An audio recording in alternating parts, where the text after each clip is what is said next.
Olá, tudo bem? Fala, Senhor. Aqui é hora da palavra, é hora da Bíblia. Você crê que Deus fala ao seu coração? Você tem ouvido a voz de Deus falar ao seu coração? A palavra de Deus está internalizada no santuário da sua alma? Bora lá então, sexto tema, penúltimo dia dessa semana. A série é Reavivamento, Reforma e Missão.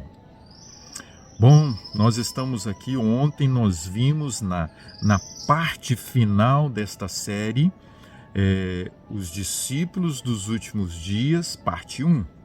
E nós vimos que precisamos pedir a chuva. Nós vimos que precisamos clamar como os discípulos pelo derramamento do Espírito Santo. Intensamente eles buscaram e receberam. Intensamente precisamos buscar para nós receber. O que o apóstolo Paulo fala sobre o Espírito Santo? Efésios, capítulo 5.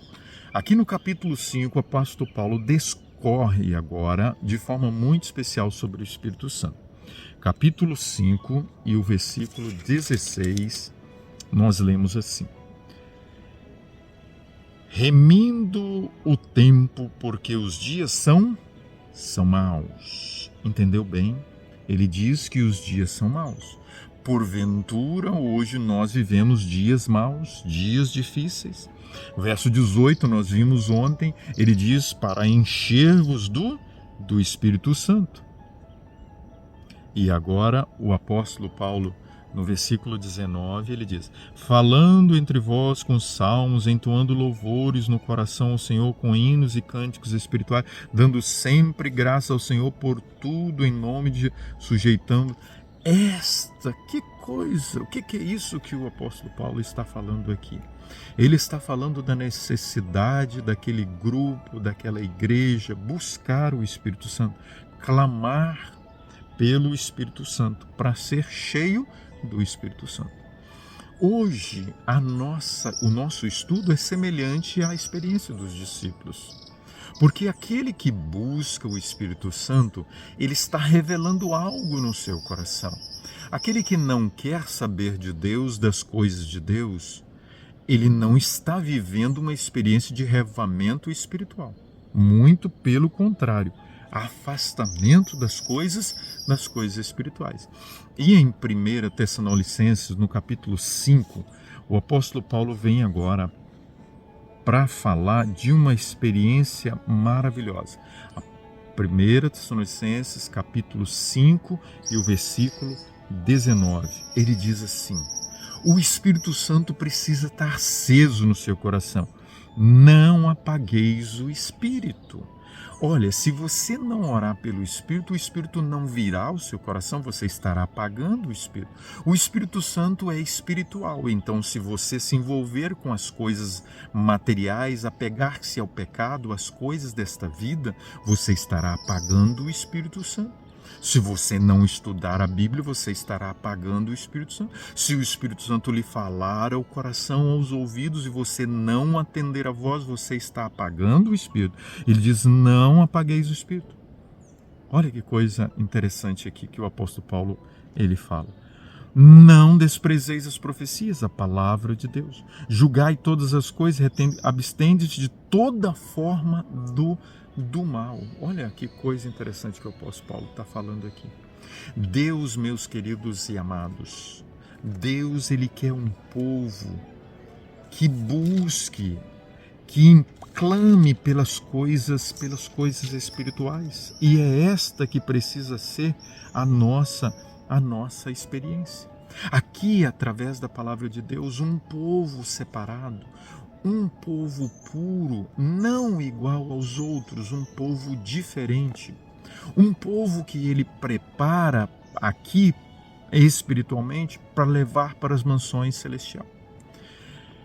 Nós não podemos esquecer de uma coisa: quem ora, quem estuda a Bíblia, está simplesmente colocando em prática a experiência de uma vida reavivada.